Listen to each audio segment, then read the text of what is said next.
Imagine reaching 62 with a solid nest egg, then realizing the real shortage is not dollars. It is healthy years. That is the retirement timing problem almost nobody talks about clearly enough. Folks spend years trying to grow the biggest balance possible. And yes, money matters. Of course it does. But retirement is not just a math decision. It is a health and money decision. A spreadsheet will usually reward waiting. Work one more year. Save a little more. Delay withdrawals. Let the accounts grow. On paper, that can look smart. But real life is not lived on paper. Every year you delay may add money to the pile, while quietly shrinking the window when you still have the energy to travel, help with the grandkids, take long walks, do the projects, and actually enjoy the freedom you work for. And here is the part that catches people off guard. The average retirement age in the United States is about 62. Not 70. Not some perfect number from a calculator. About 62. And roughly half of retirees leave work earlier than they planned. Sometimes it is health. Sometimes layoffs. Sometimes caregiving. Sometimes the job simply ends before the plan does. That means a lot of people do not retire on their ideal schedule. The decision gets made for them. So, this is not just about maximizing wealth. It is about protecting options before life narrows them for you. That is where one IRS rule can matter more than people realize. The rule of 55. For the right worker, it can open a door to retirement money earlier than expected, without the usual early withdrawal penalty. Not for everyone. Not from every account. And not without a few quiet traps that can close that door again. In this video, I am going to walk you through what this rule is really for, who may be able to use it, where people get tripped up, how taxes and healthcare fit into the picture, and how to think through whether leaving work earlier is truly workable for you. Because sometimes the smartest retirement move is not squeezing out one more year of earnings. Sometimes it is knowing when the money window and the health window stop lining up. So, let's slow this down and make it plain. What is the rule of 55, really? In most cases, if you pull money out of a retirement account before age 59 and a half, you can get hit twice. First, you usually owe ordinary income tax. That simply means the IRS treats that withdrawal like regular taxable income for the year. Second, you may also owe a 10% early withdrawal penalty. That extra 10% is the part that stings. It is the fine for taking the money out too soon. Now here is where the rule of 55 comes in. This rule is one of the exceptions to that early withdrawal penalty. And I want to underline one word here, penalty. The rule of 55 can remove the 10% penalty for certain withdrawals from an employer retirement plan if you qualify. But it does not make the withdrawal tax-free. The tax is still there. That is the heart of it. No 10% penalty, yes. No income tax, no. Those are two different things, and a lot of folks mix them together. Here is a simple picture. Imagine Carol leaves her job at 55 and takes $40,000 from her 401k. If she qualifies under the rule of 55, she may avoid that extra 10% penalty. That could save her $4,000 right there. But the $40,000 can still be counted as taxable income, so this is not a free pass. It is more like opening one gate, not all the gates. Another important piece, this starts in the calendar year you turn 55. Not the day after your birthday. Not only once you are already 55 and a half, if you separate from your job during the year you will turn 55, that timing may matter. For certain public safety workers, that age can be 50 instead. That includes some police officers, firefighters, air traffic controllers, and a few other categories under the rules. If this feels a little technical, take a breath. You do not need to memorize the tax code. You just need the big idea. The rule of 55 is an exception that may let eligible workers use money from an employer plan earlier than 59 and a half, without the extra 10% penalty. The taxes, in most traditional accounts, still follow you. And in the next part, the details start to matter a lot, because this is where one wrong move can shut the door you thought was open. Now here is where this rule gets very particular. And this is where good people make an expensive mistake without realizing it. The rule of 55 does not simply mean I turned 55, so all my retirement money is open. No, it is narrower than that. First, you have to separate from service. In plain English, you have to leave the job. Retire, get laid off, resign. But you must actually be done with that employer. If you are still working there, this rule usually does not open the door for you. That timing matters more than most folks think. Second, it generally applies only to the retirement plan at the job you just left. Your current employer's 401k or another eligible workplace plan tied to that employer. Not every account you own. Not the whole pile. Let me make that real. Say Karen is 55 and leaves her job in October. She has $280,000 in the 401k she built at that company, plus $190,000 sitting in an IRA from years ago, and another $85,000 in an old 401k from a prior employer. Under the rule of 55, the account that may be available is the current employer plan she just left. The IRA generally is not covered. That older 401k from a different employer is generally not covered directly either. That is the quiet trap. People look at their total nest egg and assume access works the same across all of it. It does not. And here comes the part that really stings. If Karen leaves the job and then rolls that current 401k into an IRA, she may shut the rule of 55 door on herself. Same money, different bucket, different rule. I want you to hear that clearly, because this is one of those kitchen table mistakes that cannot always be easily undone. So the order matters. Where the money sits matters. When you move it matters. Now there is another layer. Even if you qualify under the federal rule, your plan still has its own house rules. Some plans allow withdrawals after separation. Some do not make it easy. Some let you take partial withdrawals as needed.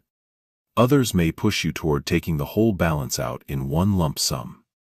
And that can create a whole different mess. Not because the rule of 55 failed, but because the plan itself is restrictive. So please do not assume every 401k behaves the same. They do not. Two neighbors can retire at the same age, with the same balance, and have very different options just because their plans are built differently. Here is one smart planning move, if the plan allows it. Suppose David, age 54, has $400,000 in his current employer's 401k and another $220,000 in an old 401k from a company he left years ago. If he expects to leave his current job in the calendar year he turns 55, he may be able to roll that old 401k into the current employer plan before separation. If that transfer is allowed, more of his money may end up inside the one bucket that could qualify for Rule of 55 access later. Not after he leaves, before. That sequence is the whole ballgame. And let me reinforce one point from earlier, because it is not trivia. It is planning. The calendar year you turn 55 matters, not just your birthday. The year. A person leaving in January of the year they turn 55 may qualify, while leaving in December of the year before may not. One date on the calendar can change which door is open. If this feels a little fussy, that is okay. Most people were never taught to think about account location, plan documents, and rollover timing together, but that is exactly how you avoid stepping on a tax landmine. And once you see that, the next question gets more interesting. If the rule works, why use it at all, instead of just hanging on at work a little longer? Because this is where the trade-off stops being theoretical. Now this is where the conversation gets more honest. A bigger account balance later is good. Of course it is. But a bigger balance is not the only thing you are trying to maximize. You are also trying to protect usable years. Years with energy. Years when getting on a plane, walking a new city, helping with the grandkids, or finally taking that fishing trip still feels easy enough to enjoy. That is the trade-off. More money later versus more life you can actually use earlier. And I want to be careful here. I am not saying everybody should retire early. Not at all. I am saying working longer is not automatically the smart answer just because the spreadsheet ends with a larger number. Take David and Carol. Let's say David retires at 61, and Carol works until 65. Carol may very well end up with a stronger portfolio balance, more contributions, fewer years drawing from savings, maybe a better Social Security benefit later too. All true. But David gets 4 extra years at the front end of retirement. And those years often matter more than people admit. Not because every day is magical, just because those are often the years when retirement freedom is easiest to use. And here is the quiet trap.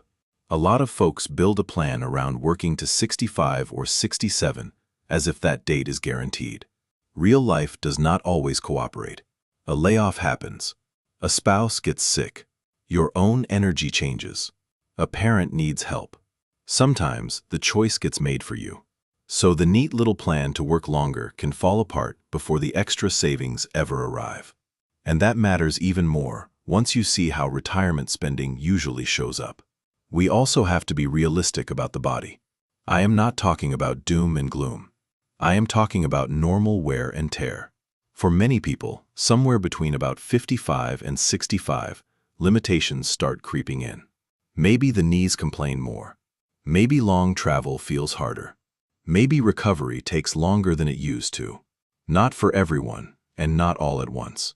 But enough that those early retirement years often carry a different kind of value. That matters because retirement spending is usually not flat. It often follows what planners sometimes call a spending smile. In plain English, people tend to spend more on the fun, optional things early on. Travel, hobbies, visiting family, fixing up the house. Then, spending often settles down in the middle years. Later, it can rise again, not because life gets more exciting, but because healthcare starts taking a bigger bite. So if the most active spending years are front-loaded, those first years of retirement are not just financially important. They are personally important. They are the years many people have been saving for all along. Here is a simple illustration. Imagine Sandra retires at 60 with $900,000 and wants about $60,000 a year from all sources. Her friend Bill waits until 64 and retires with more. On paper, Bill may look safer.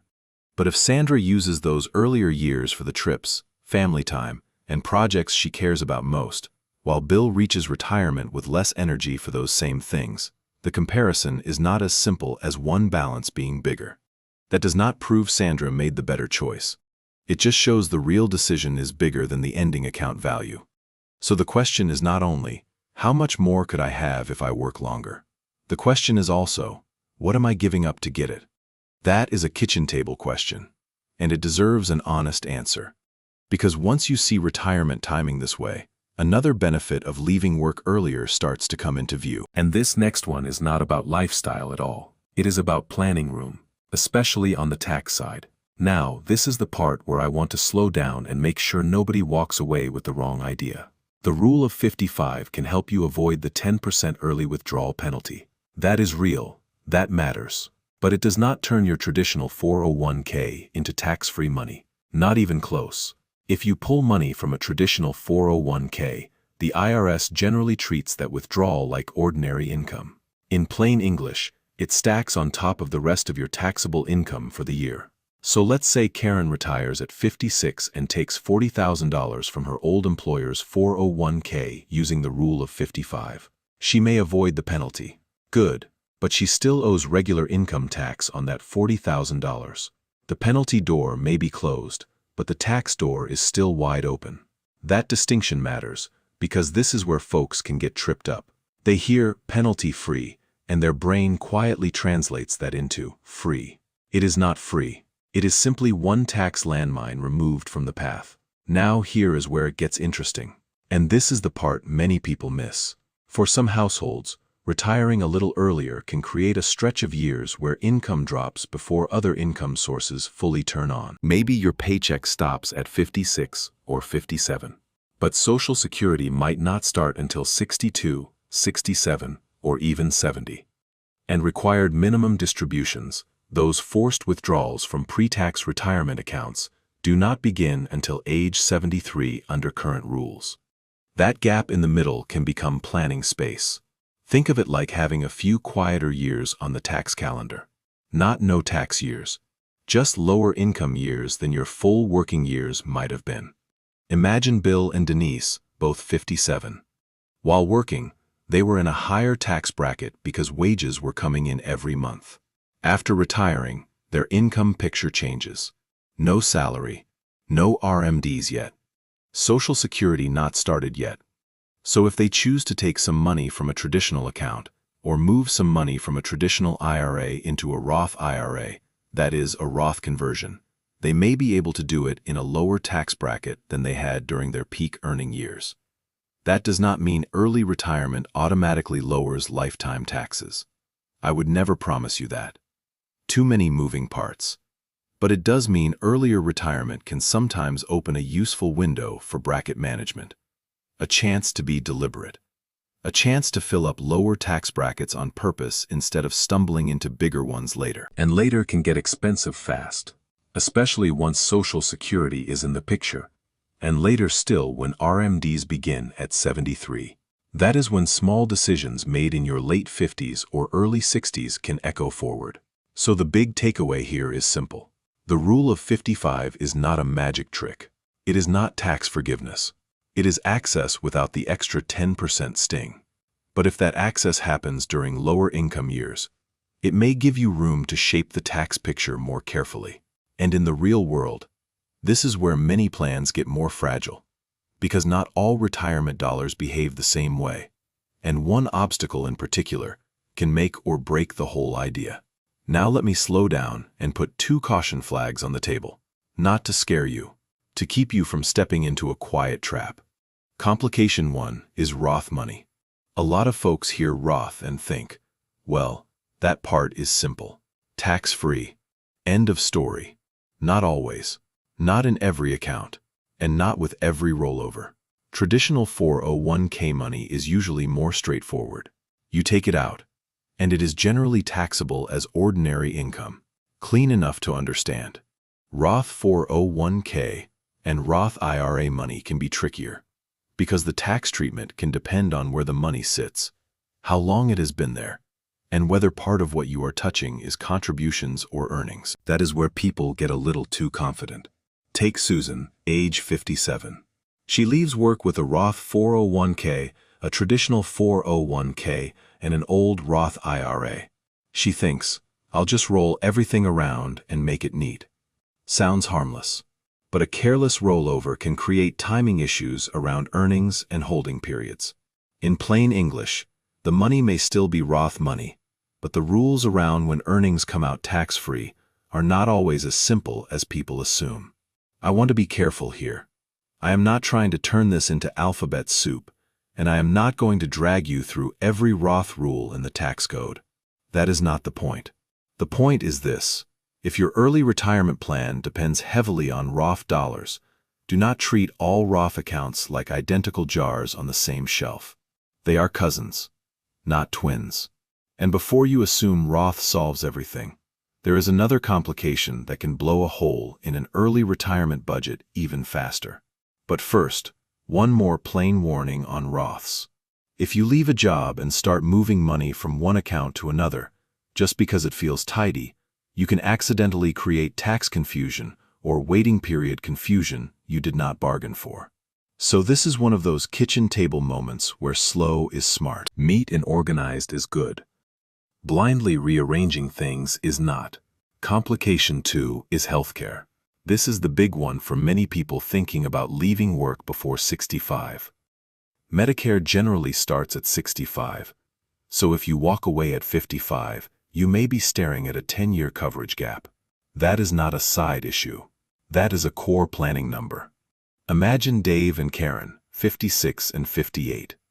On paper, they can make the retirement income work. Their withdrawals look manageable. Their taxes look reasonable. But then they price health insurance before Medicare, and suddenly the whole plan feels different. That is why healthcare is not some late-stage gotcha you deal with after the retirement party. It belongs in the plan from the beginning. Now this part is important. Expensive does not always mean impossible. ACA coverage, that is Affordable Care Act marketplace coverage, or private insurance can cost real money. Sometimes a lot. But lower taxable income in early retirement may also make you eligible for subsidies that reduce the cost. So the same income planning we talked about earlier can affect healthcare costs too. That means healthcare is not just an expense line.